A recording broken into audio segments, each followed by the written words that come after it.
घुटना, कंधा या कमर, चाहे जैसा हो दर्द, डॉक्टर ऑर्थो आपको देता है दर्द से पूरी आजादी, एक भरपूर जिंदगी।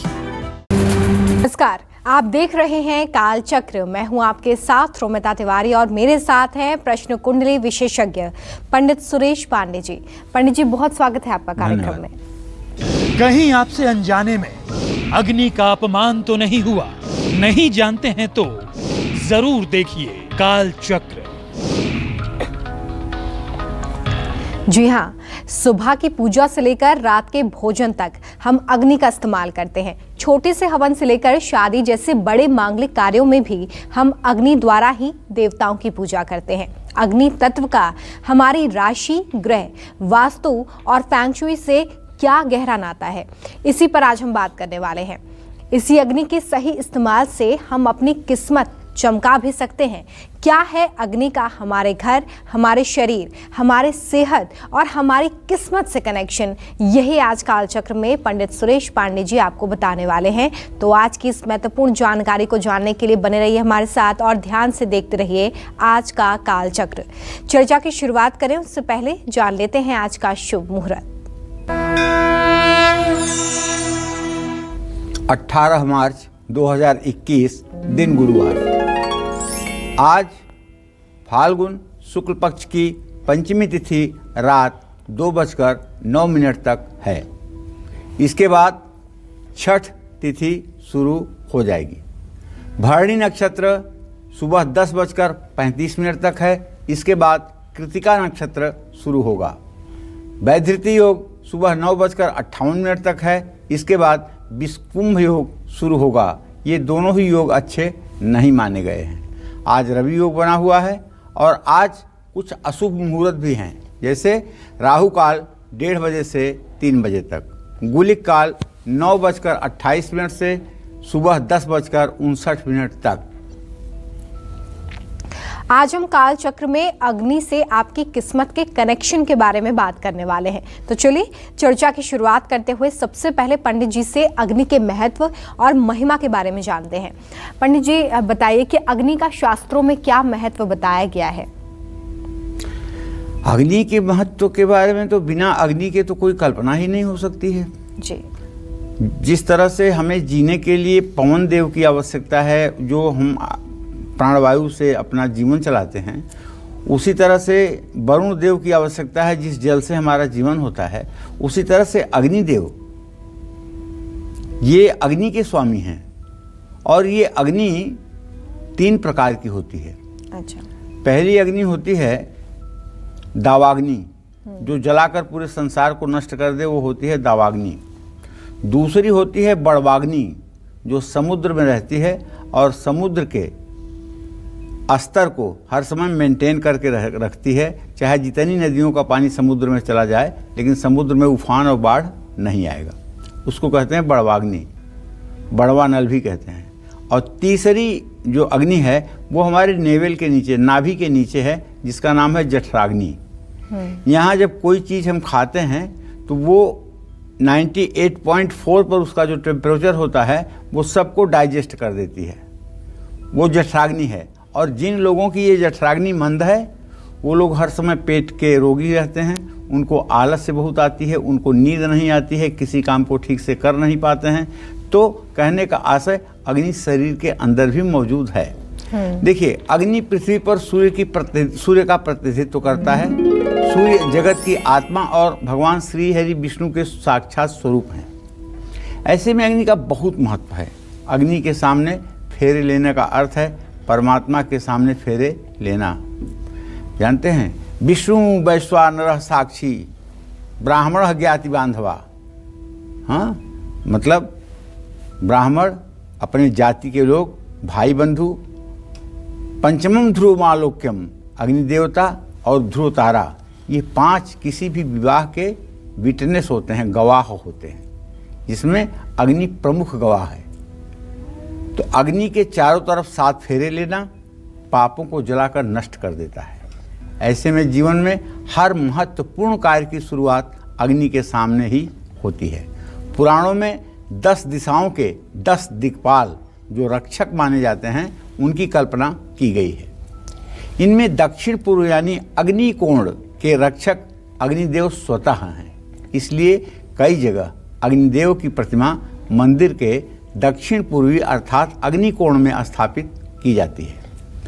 संसार की रचना करने वाले पंच महाभूत तत्वों का, जैसे छित जल पावक गगन समीर, या ये यूं कह लीजिए आकाश तत्व, जल तत्व, पृथ्वी तत्व, वायु तत्व और अग्नि तत्व, ये 5 तत्व ही हैं जिससे इस संपूर्ण चराचर जगत का निर्माण हुआ है। इन 5 के अतिरिक्त कहीं कुछ है नहीं। तो अग्नि की पूजा विवाह जैसे धार्मिक अनुष्ठानों का साक्षी माना जाता है, और देवताओं को हविष्य जब प्रदान किया जाता है, देवताओं को आहार जब प्रदान किया जाता है, वो भी अग्नि के अंदर ही आहुतियाँ डाल करके। जब आप अग्नि के अंदर आहुति डालते हैं, अग्निदेव उस आहुति को प्राप्त करते हैं, तो उनकी स्वाहा नाम की पत्नी उस आहुति के परिणाम को ले जाकर उस देवता तक पहुंचाती है जिस देवता के नाम से आपने हवन किया है, और पितरों को भी पहुंचाती है। जब आप सौधा कहते हैं तो अग्निदेव की दूसरी पत्नी जो सौधा है वो उस आहुति को ले जाकर आपके पितरों तक पहुंचाती हैं, जिससे आपके पितरों के आत्मा का कल्याण होता है। देवताओं में इंद्र के बाद अगला स्थान अगर किसी का है तो अग्निदेव का है। ऋग्वेद में अग्नि के 2 स्वरूप बताए गए हैं, एक तो जातवेद और एक क्रव्याद। अग्नि का जातवेद रूप हवन कुंड में दी गई आहुति को देवताओं तक पहुंचाने के रूप में होता है। ऐसे में अग्नि का जातवेद रूप मनुष्य और देवताओं के बीच की महत्वपूर्ण कड़ी है, और अग्नि का क्रव्याद रूप अंतिम संस्कार के समय शव को जलाकर भस्म करता है। अग्निदेव की पत्नी स्वाहा हैं। यज्ञ हवन के दौरान आहुति देने पर स्वाहा शब्द का उच्चारण इसीलिए किया जाता है ताकि वो इस हवन के परिणाम को ले जाकर तत्संबंधी देवताओं तक पहुंचा दें, और स्वधा कहने के बाद उस आहुति का परिणाम ले जाकर के उनके पितरों तक पहुंचा दें, जिससे पितरों की भूख प्यास मिट सके और उन्हें अच्छा जीवन आगे मिल सके या उनकी उत्तम गति हो सके। जय मां विंध्यवासिनी। तो अभी आपने जाना कि आखिर अग्नि का क्या महत्व है, पंडित जी इसके बारे में बता रहे थे। पंडित जी अब ये बताइए कि क्या देवों के देव महादेव और अग्नि का कोई संबंध भी है, और अगर है तो इसके बारे में विस्तार से हमारे दर्शकों को जानकारी दीजिए कि शास्त्रों में इसको लेकर क्या उल्लेख है। शिव जी तो साक्षात अग्नि की प्रतिमूर्ति हैं बेटा जी। जानती हो, जब भगवान शिव का प्राकट्य हुआ पहले तो तेजोमय ज्योतिर्लिंग के ही रूप में हुआ। एक अग्नि का ऐसा ज्योतिर्लिंग, ऐसा चमकता हुआ अग्नि का ज्योतिर्लिंग जिसकी ना तो गहराई का कोई अंत था ना किसी ऊंचाई का अंत था। और ब्रह्मा विष्णु में ये बात हुआ था, ब्रह्मा ने कहा कि मैं पहले, विष्णु ने कहा तुम मेरे नाभि कमल से पैदा हुए हो तो तुम बाद में, मैं पहले। तो उस तेजोमय ज्योतिर्लिंग ने कहा कि भाई ऐसा है, इस विवाद को निपटाने के लिए एक लोग ऊपर चले जाओ और एक लोग नीचे चले जाओ। जो इस ज्योतिर्लिंग तेजोलिंग का पता लगा करके आ जाएगा कि कहाँ तक है और साक्ष्य देगा, वो पहला होगा देवता। विष्णु जी गए, काफ़ी दिनों तक जाते गए पाताल में, लेकिन उन्हें पता नहीं लगा। अंत में वो थक हार करके वापस आ गए। और ब्रह्मदेव गए, उन्हें भी पता नहीं लगा, लेकिन वहाँ केतकी का फूल मिल गया। उससे उन्होंने कहा कि चलो तुम्हें एक बात कहना है कि मैंने इस ज्योतिर्लिंग का और छोर पता कर लिया है और वहीं तुम थी, तुम्हें तो वहीं से लेके आ रहा हूँ। ठीक है। पहुँच करके ऐसी बात ब्रह्मदेव ने कही और विष्णु ने जो बात कहना था वो कहा।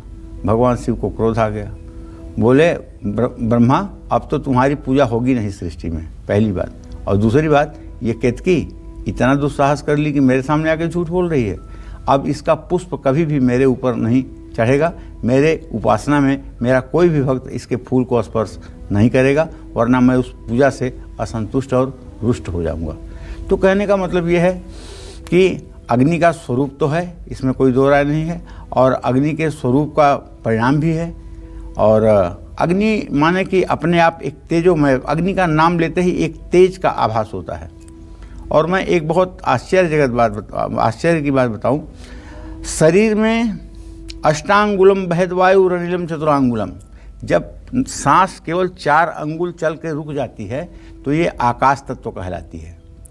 आपके नाक के छिद्र से 4 अंगुल अगर सांस आकर के रुक जाए तो ये अग्नि तत्व है। और अग्नि तत्व आपका अगर चल रहा हो और दाहिनी नाड़ी हो तो आपको 200 लोग अगर घेर लें दुश्मन और आप अकेले हों, तब भी आप 200 लोगों की छुट्टी कर देंगे। इतना आत्मबल होता है। अच्छा, ये आत्मबल है अग्नि तत्व का। तो अग्नि तत्व में यदि आप किसी से कोई वाद विवाद प्रतियोगिता या मुकदमा में बहस कर रहे हैं, तो आपके सामने वाले की बुद्धि खत्म हो जाएगी और आपकी इतने तर्कपूर्ण महत्वपूर्ण बात होगी कि आपको ही विजय मिलेगी। तो ये स्वर तो अपने से भी चलाए जा सकते हैं, ये साधना का विषय है। तो देखो, पंच तत्व में दीपक को भी अग्नि का प्रतीक माना जाता है। ठीक है, दीपक जला करके हम किसी भी काम में अग्नि को साक्षी बना लेते हैं। सबसे पहले हम क्या करते हैं, पूजा में दिया जलाते हैं। भो दीपम देव रूपस्तम कर्म साक्षी है विघ्नकृत, यावत कर्म समाप्ति तावत तुम सुस्थिरो भव। हे दीप देवता, जब तक हमारा यह कर्म पूर्ण न हो तब तक आप इसके साक्षी बने रहिए और आप स्थिर बने रहिए, ऐसी कल्पना की जाती है। कृतिका नक्षत्र के देवता सूर्य हैं, इसके साथ स्वामी शुक्र हैं। 27 नक्षत्रों में ये तीसरा नक्षत्र है। अग्निपुंज यानी अग्नि दीपक है। अग्नि को त्रिमुखी और शिव स्वरूपा कहा गया है। अरे भगवान शिव तो साक्षात अग्नि के ही स्वरूप हैं। मैंने बताया ना कि तेजोमय ज्योतिर्लिंग जो प्रकट हुआ वो क्या है, और उनके तो तीसरी आंख से कामदेव जलता है। जब तीसरी आंख से कामदेव जलता है तो तीसरी आंख की जगह अग्नि नहीं तो क्या है। भगवान शिव के त्रिनेत्र हैं, पहला सूर्य दाहिना नेत्र, दूसरा चंद्रमा वाम नेत्र, और तीसरा जो भृगुटी पर है उसको क्या कहते हैं भाई, अग्नि नेत्र। ऐसी मान्यता है कि शिव ने विष्णु और ब्रह्मा को अपनी सर्वोच्चता सिद्ध करने के लिए खुद को महादीपम के रूप में परिवर्तित कर लिया था। इसी कारण से शास्त्रों में शिवलिंग के सामने तेल के 3 दिए जला करके उनसे प्रार्थना की जाती है।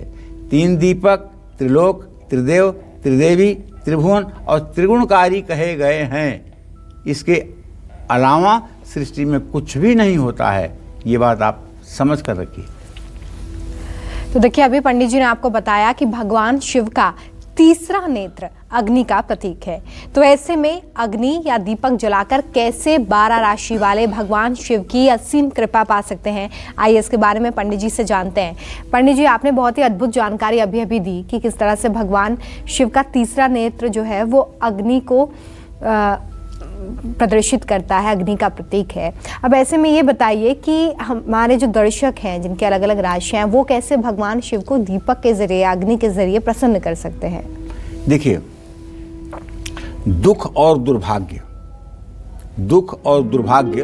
को दूर करने के लिए एक शिवलिंग के सामने अपनी राशि के अनुसार दीपक जरूर जलाएं। जैसे अगर आप मेष राशि के जातक हैं तो शिवलिंग के सामने चमेली के तेल का दिया जलाएं। अगर आपकी राशि वृषभ है तो शिवलिंग के सामने गाय के घी का दिया जलाएं। अगर आपकी मिथुन राशि है तो शिवलिंग के सामने कांसे के दीपक में गाय का घी डालकर दिया जलाएं। और अगर आप कर्क राशि के जातक हैं तो आपको गाय के घी में थोड़ा सा चंदन मिला करके और चांदी के दीप में दीप प्रज्वलित करना चाहिए। इसी क्रम में यदि आपकी सिंह राशि है तो शिवलिंग के सामने ताड़ के तेल का दीपक जलाएं। और अगर कन्या राशि है तो शिवलिंग के सामने गाय के घी में हल्का सा 1 बूंद मेहंदी डालकर दीपक जलाएं। तुला राशि है अगर आपकी तो शिवलिंग के सामने नारियल का तेल का दिया आपको जलाना चाहिए। इसी क्रम में अगर वृश्चिक राशि है तो शिवलिंग के सामने गाय के घी में केसर मिलाकर दिया जलाना चाहिए। धनु राशि वाले शिवलिंग के सामने सूर्यमुखी के तेल का दिया जलाएं। मकर राशि के जातक शिवलिंग के सामने तिल के तेल का दिया जलाएं। इसी क्रम में कुंभ राशि के जो जातक हैं उन्हें शिवलिंग के सामने सरसों के तेल का दिया जलाना चाहिए। मीन राशि वाले शिवलिंग के सामने गाय के घी में केसर मिला करके उसका दीपक बना करके उसे जलाएं। इससे मनोकामना पूरी होगी। जय मां विंध्यवासिनी। और अग्नि से जुड़ी और खास जानकारी भी हम पंडित जी से जानेंगे, लेकिन उससे पहले हमारे साथ काल चक्र दर्शक उषा हरियाणा से जुड़ गई हैं। उषा जी, बहुत स्वागत है आपका कार्यक्रम में। पूछिए अपना सवाल।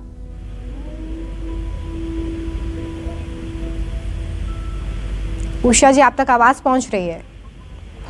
चलिए, एक और हमारे दर्शक हैं प्रणव, हमारे साथ जुड़ गए। प्रणव जी, बहुत स्वागत है आपका कार्यक्रम में। पूछिए पंडित जी से अपना सवाल। जी पंडित जी नमस्कार। हाँ नमस्कार। पंडित जी, मेरा नाम प्रणव कुमार चौबे है और मैं 1980 में मेरा डेट ऑफ बर्थ है जी। अभी फिलहाल मैं कहीं और संस्था में काम कर रहा हूँ, टेक्सटाइल से। तो मैं पूछना चाहता हूँ कि मेरा आगे का भविष्य कैसा रहेगा और मैं आगे इस लाइन में आगे प्रगति करूंगा कि नहीं करूंगा? देखिए प्रणव जी, सही बात तो ये है कि आपने जो प्रश्न किया है उसके आधार पर आपके द्वितीय भाव का स्वामी शुक्र और सप्तम भाव का स्वामी बृहस्पति इस समय तृतीय एकादश की स्थिति में हैं। आप मेहनती आदमी हैं, इसमें कोई संदेह नहीं है, लेकिन जिस तरह से आपकी एजुकेशनल पढ़ाई लिखाई होनी चाहिए थी वो आपके बुद्धि के अनुरूप नहीं हो पाई, जिसके कारण अभी आपका जो भविष्य है 41 साल की उम्र होने के बावजूद भी अभी अस्थायित्व को प्राप्त नहीं हुआ है। अगर आप नित्य गणेश चालीसा का पाठ शुरू कर दें और बुधवार के दिन किसी गणेश मंदिर में कपूर से गणेश जी की आरती करें और लड्डू और दुर्वा गणेश जी को चढ़ाएं, तो ये उपाय ज़्यादा से ज़्यादा 1 साल करने पर आपका भाग्योदय भी हो जाएगा और आपके जीवन के जो सपने हैं वो भी साकार हो जाएंगे। चलिए, कालचक्र दर्शक सोनल हमारे साथ जुड़ गई हैं दिल्ली से, उनसे बात करेंगे। सोनल जी, स्वागत है आपका कार्यक्रम में। पूछिए अपना प्रश्न। आचार्य जी नमस्कार। हाँ सुखी रहो बेटा। आचार्य जी, मेरे को 3 सवाल पूछने। एक तो मेरे को अपने बड़े बेटे के बारे में पूछना है जी। उसकी जन्म तिथि है 1 जून 98 जी। और दूसरी है मेरी 5वें महीने में 8 तारीख का सागर नाम है उसका। और एक मेरे को अपने बारे में पूछना है कि मेरे हस्बैंड मेरे को छोड़ के 3 साल हो गए, वो गए हैं, आएंगे कि नहीं आएंगे? उनका नाम नंद किशोर है। आपके पति का नाम नंद किशोर है? हाँ जी। और आपका नाम? मेरा नाम वैसे जो शादी सूझी थी वो गुड्डी के नाम से सूझी थी। अच्छा, अब अभी प्रचलित नाम क्या है स्कूल में? कांता। कांता। कांता। हाँ जी। तो देखिए कांता जी, ऐसा है, आपने जो प्रश्न किया है इसके आधार पर बताना चाहूँगा कि आपके द्वितीय और सप्तम भाव का स्वामी क्रमशः चंद्रमा और बृहस्पति हैं। चतुर्थ दशम की स्थिति से इत्तिसाल हो रहा है और संतान का भाग्य वगैरह तो ठीक है, लेकिन ये आपके पति जो गए हैं इनके अभी शीघ्र वापस लौटने की कोई गुंजाइश नहीं दिखाई दे रही है। ये आएंगे ज़रूर, लेकिन 17 जनवरी 2023 के बाद फरवरी या मार्च के महीने में। ये बहुत कुशल से हैं, बहुत अच्छे से हैं और बहुत अपने ज़िंदगी को एंजॉय कर रहे हैं, किसी प्रकार के दुख तकलीफ में नहीं हैं, लेकिन कहीं बहुत गलत रास्ते पर भी नहीं हैं। लेकिन पता नहीं इनके दिमाग में क्या है, घर से क्यों इतना रूठे हुए हैं, बच्चों के प्रति इस समय हृदय में बिल्कुल लगाव नहीं है, अपनी जिम्मेदारियों का बिल्कुल बोध नहीं है। ये ग्रहों की जब स्थिति बदलेगी, शनि जब कुंभ राशि में गोचर करेगा, तब 17 जनवरी 2023 के बाद जनवरी फरवरी मार्च के अंदर या तो वो आएंगे या तो कांटेक्ट करेंगे। और अगर आप झूठे हाथों से अग्नि का स्पर्श करते हैं, अगर आप भी दीपक, मोमबत्ती या माचिस की तीली को फूंक मारकर बुझाते हैं या फिर आप बिना सोचे समझे कभी भी कहीं भी दीपक जलाते हैं, तो अग्नि का ये अपमान करा सकता है आपका बड़ा नुकसान। अग्नि से जुड़ी और भी खास जानकारियां और सावधानियां बताएंगे पंडित जी, लेकिन एक छोटे से ब्रेक के बाद। साथ ही यज्ञ की अग्नि के वो खास उपाय भी पंडित जी से हम जानेंगे, लेकिन एक छोटे से ब्रेक के बाद। देखते रहिए कालचक्र। ब्रेक के बाद एक बार फिर से स्वागत है आप सभी का कालचक्र में। आज का कालचक्र बेहद खास है क्योंकि आज कालचक्र में पंडित सुरेश पांडे जी आपको अग्नि से आपकी किस्मत के कनेक्शन के बारे में बता रहे हैं। तो चलिए अपनी इस चर्चा को आगे बढ़ाते हुए अब बात करते हैं यज्ञ की। यज्ञ की महिमा क्या है और इसकी अग्नि हमारे जीवन पर कैसे असर डालती है, इसके बारे में पंडित जी से जानेंगे। पंडित जी, यज्ञ की महिमा के बारे में शास्त्रों में क्या आप देखते हैं? देखिए, यज्ञ पुरुष को प्रसन्न करने के लिए होता है और यज्ञ पुरुष कौन है? श्री हरि नारायण, जिनके नाम की अनंत महिमा है। यज्ञ से आयु आरोग्यता, तेजस्विता, विद्या, यश, पराक्रम, वंश वृद्धि और सभी प्रकार का धन लाभ, राजभोग, ऐश्वर्य, लौकिक और पारिलौकिक वस्तुओं की प्राप्ति होती है। जन्म से लेकर मृत्यु तक के सभी 16 संस्कार यज्ञ से ही प्रारंभ होते हैं और यज्ञ में ही समाप्त हो जाते हैं। यज्ञ को वेदों में कामधुन कहा गया है, यानी मनुष्य के सभी अभाव और बाधाओं को दूर करने का सामर्थ्य हमारे यज्ञों में है, ऐसा यजुर्वेद में कहा गया है। जो व्यक्ति यज्ञ को त्यागता है उसे परमात्मा त्यागते हैं। जो व्यक्ति यज्ञ की निंदा करता है वो अभाव की जिंदगी जीता है। जो व्यक्ति यज्ञ में असहयोग और व्यवधान उत्पन्न करता है वह व्यक्ति साक्षात नरकगामी होता है। यज्ञ को सर्व कामना पूर्ण करने वाला कामधेनु की तरह माना गया है और यज्ञ की उष्मा मनुष्य के अंतःकरण पर देवत्व की छाप डालती है। जहाँ यज्ञ होते हैं वो भूमि और प्रदेश सकारात्मक हो जाते हैं। जिन घरों में, जिन स्थानों में यज्ञ होता है वो भी एक प्रकार का तीर्थ बन जाता है। कुंड में अग्नि के माध्यम से देवताओं के निकट हविष्य पहुँचाने का कार्य किया जाता है। ये कौन करता है? यज्ञ की प्रक्रिया ही करती है। हव्य या हविष्य वो पदार्थ है जिनको अग्नि में आहुति के रूप में दी जाती है। ऐसा माना जाता है कि यदि आपके पास नकारात्मक एनर्जी है तो यज्ञ और हवन से उसका प्रभाव आप कम कर सकते हैं। अगर आप नियमित रूप से डिप्रेशन के शिकार हो रहे हैं और दवाइयाँ खाने के बाद भी डिप्रेशन आपका दूर नहीं हो रहा है तो एक उपाय मेरा एक बार आप करके देखिए। एक तांबे के हवन कुंड में आम की छोटी छोटी लकड़ियाँ रख करके उससे कपूर से जलाइए और एक कांसे की कटोरी में 4 बड़ा चम्मच देसी घी गाय का, 1 चम्मच शहद, 1 चम्मच चीनी और 1 चम्मच काला तिल लेकर चांदी के चम्मच से उसे मिला करके गायत्री मंत्र बोलते हुए ओम भूर्भुवः स्वः तत्सवितुर्वरेण्यं भर्गो देवस्य धीमहि धियो यो न प्रचोदयात् स्वाहा, ये कहते हुए प्रातःकाल सूर्योदय के समय 108 बार हवन करें। मैं पूरे विश्वास के साथ, यकीन के साथ ये कह सकता हूँ कि यदि आप डिप्रेशन के पेशेंट हैं, यदि आप मानसिक रोग से गुजर रहे हैं, हर समय चिंता में आपका जीवन घुला जा रहा है, तो यह सिर्फ एक अग्निहोत्री बन करके आप अपने जीवन को परिवर्तित कर सकते हैं। ना किसी दवा की ज़रूरत रह जाएगी और ना कहीं किसी प्रकार के भागदौड़ की ज़रूरत रह जाएगी। आप अवश्य करिएगा, इसका लाभ आपको जरूर मिलेगा। जानते हैं, वैसे तो लकड़ी जलने पर दुर्गंध आती है, लेकिन लकड़ी यज्ञ के लिए जब उत्तम लकड़ी की बात की जाती है तो पलाश की, समी की, पीपल की, गूलर की, बट की, आम की और बेल की, ये लकड़ियाँ जो है समिधा के रूप में प्रयुक्त की जाती हैं। और जब समिधा के रूप में प्रयुक्त की जाती है तो अग्नि के जलने का जो कभी कभी स्मेल होता है वो इस यज्ञ की अग्नि से नहीं होता है। ये बात ध्यान देने की जरूर है। चलिए, तो अभी आपने यज्ञ की महिमा के बारे में जाना है, साथ ही यज्ञ के दौरान किन सावधानियों को आपको रखना चाहिए इसके बारे में भी पंडित जी आपको बता रहे थे। पंडित जी, पूजा करने में या खाना बनाने में भी हम अग्नि का इस्तेमाल करते हैं, तो ऐसे में ये बताइए कि पूजा करते समय या खाना बनाते समय हमें अग्नि से जुड़ी किन सावधानियों को ध्यान में रखना चाहिए? देखिए, आप इसको चाहे इस रूप से लीजिए लौकिक व्यवहार में कि चावल, दाल, रोटी, सब्जी बनाने के लिए अग्नि की जरूरत है, चाहे इसे आध्यात्मिक रूप में लीजिए कि अपने जीवन को लेकर के सारी पॉजिटिविटी का निर्माण करना है मन रूपी किचन में, तो दोनों में अग्नि का ही महत्व है। एक जगह उस अग्नि का जो भोजन पकाने के काम आती है और दूसरी उस अग्नि का जो जठराग्नि के रूप में भोजन को डाइजेस्ट करती है। देखिए, वैसे तो भगवान श्री कृष्ण ने जो अग्नि के, जो यज्ञ के बारे में गीता में कहा है, तो उन्होंने तो ये कहा है प्राण वायु को अपान वायु में हवन कर दो और अपान वायु को प्राण वायु में हवन कर दो, यही यज्ञ है।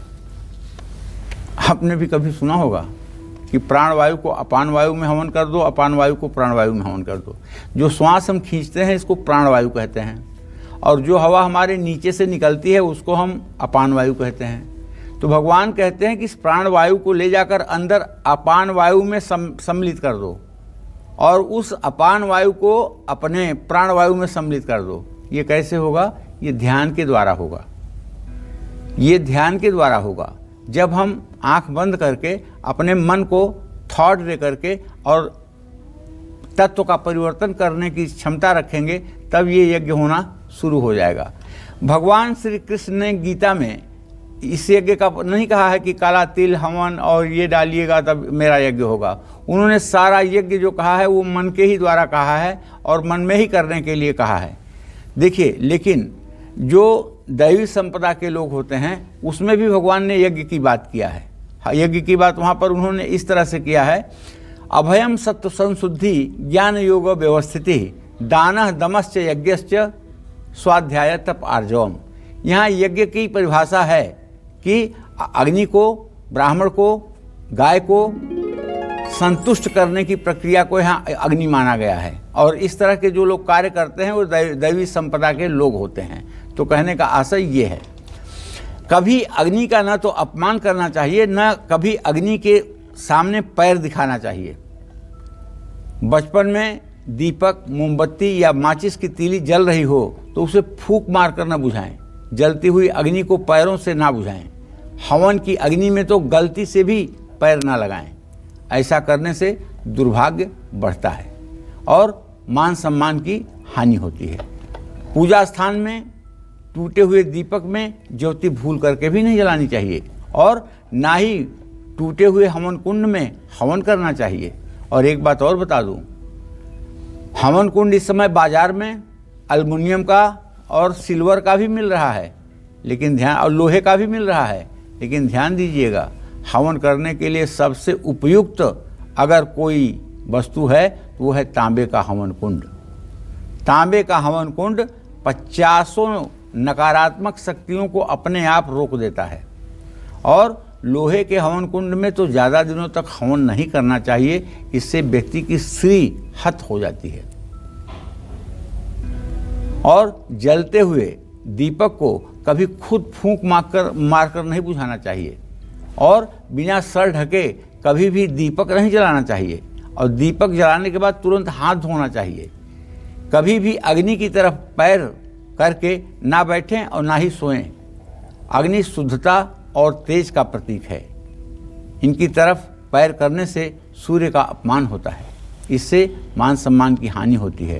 कार्यक्षेत्र में तनाव बढ़ता है। कभी भी जूठे हाथों से गैस और अग्नि का स्पर्श नहीं करना चाहिए, वरना लक्ष्मी और अन्नपूर्णा माता दोनों रुष्ट हो जाती है। चलिए बात कर लेते हैं अग्नि के असरदार उपायों के बारे में। घर में सुख शांति और मां लक्ष्मी के स्थायी वास के लिए हमें किस लकड़ी से अग्नि जलाकर हवन पूजन करना चाहिए, आइए इसके बारे में जानते हैं। पंडित जी, इसके बारे में बताइए। देखिए, अब हम अग्नि के उन उपायों के बारे में बताएंगे जिन्हें आप सहजता से करके अपने जीवन का जो प्रारंभ है उसे बदल सकते हैं। अगर आप घर में सुख शांति अमन चैन चाहते हैं तो सुबह हवन कुंड में आम की संध्या माने आम की छोटी छोटी लकड़ियां रख करके कपूर के साथ उसे जला दें। हवन सामग्री में बराबर मात्रा में गूगल मिलाएं। इस हवन सामग्री से 27 बार अग्नि में आहुति दें। ये प्रयोग सप्ताह में एक दिन जरूर करें। आपके घर में सुख शांति बनी रहेगी। आप नियमित रूप से धन चाहते हैं तो शाम के समय हवन कुंड में गूलर की संध्या रखकर अग्नि जलाएं। चावल, चीनी, दूध, घी, खीर बनाएं। इसी खीर को अग्नि में 27 बार समर्पित करें। ये प्रयोग सप्ताह में एक बार जरूर करें। और एक बात जान लीजिए कि अग्नि जो है ये सब चीज़ों को पवित्र करने की क्षमता रखता है। सोने को अग्नि पवित्र करता है, संसार को अग्नि पवित्र करता है, और जो भी चीज़ें इस संसार में अपवित्र हैं अगर वो अग्नि के संसर्ग में आ जाती हैं तो वो तुरंत पवित्र बन जाती हैं। तो इसलिए अग्नि का अपने आप में बहुत ज़्यादा महत्व है और अग्नि का सम्मान, अग्नि को कहीं तिरस्कार या अल्पज्ञता के कारण अपमान नहीं करना चाहिए। और लगातार अगर आपका कर्ज बढ़ता जा रहा है या फिर शादी में देरी हो रही है तो अग्नि से जुड़ी कौन सी खास जानकारी, कौन सा खास उपाय है जो आपको करना चाहिए, इसके बारे में भी पंडित जी से जानेंगे। लेकिन उससे पहले काल चक्र दर्शक सलोनी हमारे साथ जुड़ गई, उनसे बात करेंगे। सलोनी जी, स्वागत है आपका कार्यक्रम में, पूछिए अपना प्रश्न। नमस्ते पंडित जी। हाँ, सदा सुखी रहिए। मेरे डेट ऑफ बर्थ 8 अक्टूबर 1996 है और सलोनी और गुड़िया दोनों मेरे नाम। तो मुझे क्या जानना चाहते हो? मुझे अपनी नौकरी के बारे में पूछना है और शादी के बारे में पूछना है कि आगे का फ्यूचर कैसा रहेगा। चलिए, मैं बताऊंगा कि नौकरी तो आपके पास अभी भी होनी चाहिए और नौकरी का फ्यूचर भी आपके ठीक होना चाहिए। जहाँ तक विवाह का प्रश्न है, मंगल और शुक्र की स्थिति द्वितीय द्वादस्थ है। आपका शुक्र ग्रह मजबूत नहीं है, जिसके कारण 26 साल की उम्र होने पर भी अभी विवाह की कोई सार्थक बातचीत नहीं चल पा रही है। आपको चाहिए कि आप बृहस्पतिवार के दिन केले के पेड़ में जल और हल्दी डालें और कात्यायनी मंत्र का 10 माला जप रोज करें। ओम क्लीम कात्यायनी महामाये महायोगी निधीश्वरी नंद गोपसुतम देवी पतिम मे कुरुते नमः। इस मंत्र का 10 माला जप कमल गट्टे की माला पर सुबह शाम करने पर 21 दिन ऐसा करने पर 41,000 मंत्र जप हो जाता है। किसी ब्राह्मण को बुलाकर हवन करा के खीर पूरी खिला दीजिए, आपका यज्ञ पूरा हो जाएगा और आपको चिरंजीवी दीर्घायु वर की प्राप्ति भी हो जाएगी। चलिए, अब ये जानते हैं कि अगर लगातार आप कर्ज से परेशान हैं या फिर शादी में देरी हो रही है तो अग्नि से जुड़ी कौन सी वो खास जानकारी है जो आपके लिए जानना जरूरी है? कौन से खास उपाय हैं पंडित जी जो ऐसे दर्शक कर सकते हैं जो कर्ज से परेशान हैं या जिन लोगों की शादी में लगातार देरी हो रही है? देखो, कहीं कहीं जब बड़े यज्ञ होते हैं तो अग्नि को लेकर के बहुत चमत्कार दिखाए जाते हैं।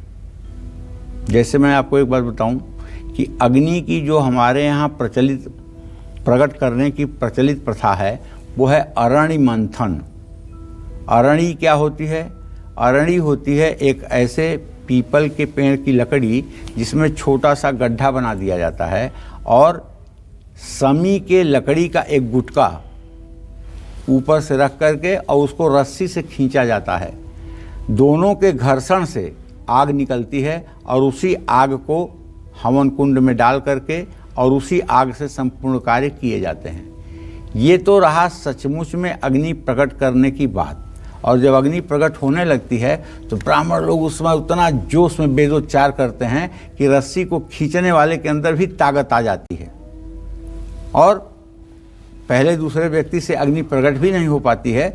2-4 लोगों को प्रयास करना पड़ता है। और आपको बताऊं कि मुश्किल तो हम लोगों के सामने तब होती है जब ठंड का समय हो, 3 डिग्री 4 डिग्री का टेम्परेचर हो और उस समय अग्नि प्रकट करने के लिए तो दूसरे दिन अग्नि प्रकट करना होता है। सुबह से ही भगवान को प्रार्थना करते हैं कि आज इज्जत बचाइएगा, कहीं ऐसी न हो कि अग्नि प्राकट्य के लिए हजारों के रूप में जनता आ जाए और अग्नि प्रकट ही न हो, माचिस का सहारा लेना पड़े। तो आज प्रभु लाज रखिएगा, तो लाज रख लेते हैं, ऐसा नहीं है। लेकिन ये मतलब कि अग्नि प्रकट। अच्छा, एक चीज़ और अभी हमने देखा है, व्हाट्सएप और यूट्यूब पे देखा है, एक सज्जन हैं और वो मतलब कि आम की लकड़ियाँ रख करके और हाथ में जल ले करके और कुछ मंत्र बोल करके और पानी का छींटा मारते हैं आम की लकड़ी पर और वो जल जाता है। तो लोग बड़ा आश्चर्यचकित होते हैं कि तो पंडित जी ने मंत्र के बल से मतलब कि अग्नि प्रकट कर दिया, वाह ये तो बहुत बड़े हैं। तो ऐसी घटना एक बार घटी थी 15 साल पहले, जब मैं उस समय गांव में रहता था। तो मुझे पता था कि ये कैसे होता है। ग्लिसरीन एक ऐसी चीज़ है जिसको अगर आप लकड़ी पर डाल दीजिए तो देखने में घी जैसा ही लगता है और उसके बाद उसमें पानी का छींटा मारिए तो आग की तरह जल जाएगा। ये मतलब कि आडंबर करके लोग पता नहीं क्या अपने को सिद्ध करना चाहते हैं, दूसरे को आंखों में धूल झोंक करके पता नहीं कौन सा चमत्कार लोग सिद्ध करना चाहते हैं। भगवान जाने उनकी बुद्धि उन्हें काम करे, लेकिन चमत्कार के पीछे मत जाइए। जो सिस्टमेटिक है, जो साधना पूर्वक होती है, उसी के रूप में जाइए। और हर समय यज्ञ के लिए अग्नि अरण्य मंथन से प्राप्त की जाती है या माचिस से प्राप्त की जाती है, ये बात समझ करके रखिए। और अगर कोई पानी छिड़क करके अग्नि ला रहा है तो आप समझ लीजिए कि कहीं इसमें दाल में काला है। कर्ज से मुक्ति के लिए शाम के समय खैर की लकड़ी में हवन कुंड करिए। हवन कुंड में डाल करके हवन जलाइए। हवन सामग्री में बराबर मात्रा में गुड़ मिलाइए। इस हवन सामग्री को अग्नि में 27 बार अर्पित करें। ये प्रयोग 14 दिनों में एक बार जरूर करें, आपको कर्ज से जल्दी मुक्ति मिल जाएगी। शादी में अगर देरी हो रही है तो सुबह हवन कुंड में पीपल की लकड़ी रखकर जलाएं। इसमें पीली सरसों से उतनी बार आहुति दें जितनी आपकी उम्र है। ये प्रयोग हर बृहस्पतिवार को आपको करनी चाहिए। आपके विवाह में आ रही बाधाएं दूर हो जाएंगी। तो निश्चित रूप से ये सब ऐसे उपाय हैं जो हवन के द्वारा किए जाएं तो बहुत बड़ी। अरे मैं तो आपको क्या बताऊं, अगर कोई आदमी ज़्यादा नहीं 2-3 साल तक सुबह प्राणायाम करके और गायत्री मंत्र से 108 बार हवन सुबह और शाम करे, 3 साल के बाद उस आदमी से कोई आंख नहीं मिला पाएगा। उसके तेज के सामने ना बड़े बड़े लोग पानी भरेंगे और इतना आत्मविश्वास उस व्यक्ति का रहेगा और इतना सब कुछ उसे आभास होगा, भविष्य की होने वाली घटनाएं उसे अपने आप आभास हो जाएंगी। लेकिन अग्निहोत्र होना चाहिए। अग्निहोत्र कुछ साल पहले तक आर्य समाज के लोग बहुत अच्छे से करते थे, लेकिन अब वहाँ भी आलस्य आ गया है। वहाँ भी अब उस मात्रा में नहीं है जैसा पहले होता था। और हमारे यहाँ तो कहते हैं कि अग्निहोत्री सदा सुखी। जो अग्निहोत्र करता है, जो हवन करता है नित्य, उससे ज़्यादा सुखी कोई नहीं होता है। अच्छी नौकरी पाने और अचानक आने वाली बाधाओं से मुक्ति के लिए अग्नि से जुड़ा कौन सा एक महा उपाय आपको करना है? साथ ही घर में रखे अग्नि से जुड़े यंत्र यानी कि विद्युत उपकरण, बिजली का मीटर, बल्ब, लाइट्स की सही दिशा कौन सी है? क्या है आपके घर और अग्नि का कनेक्शन? इसके बारे में पंडित जी से जानेंगे, लेकिन एक छोटे से ब्रेक के बाद कहीं मत जाइए और देखते रहिए काल चक्र।